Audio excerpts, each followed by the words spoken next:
Leah Thomas spoke yesterday. Leah Thomas said, basically defended, and I think Leah Thomas is right on a number of things. I do. I think Leah Thomas is interesting.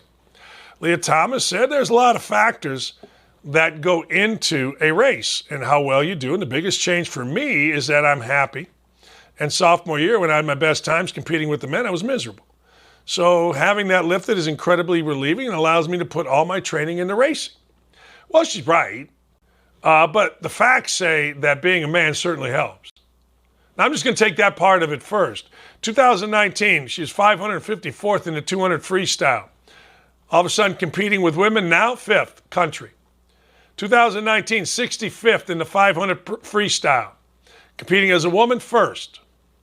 2019, competing as a man, 32nd in the 1650 freestyle. Competing as a woman, 8th. Kind of benefits.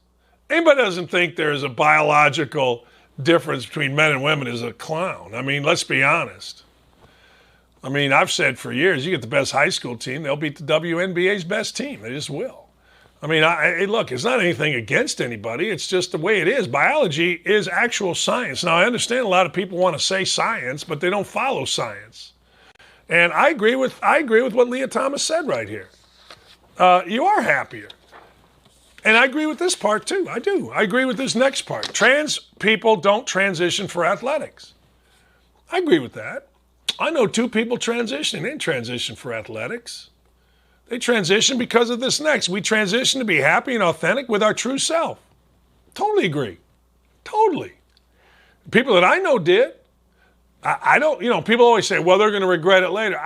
Why? What? I don't know. Transitioning to get an advantage is not something that ever factors in our decisions. Trans women are not a threat to women's sports. I think they are a threat. I do. I think they are a threat. And what's interesting to me is Leah Thomas went from a man to a woman and competed in the women's division. A softball player at Yale transitioning from a woman to a man, yet she's playing softball, not baseball with the men. Why is that? That's the dangerous part. As my wife always says, why are women always picked on? Why is that a deal? Like, why is it always the women that get the short end here?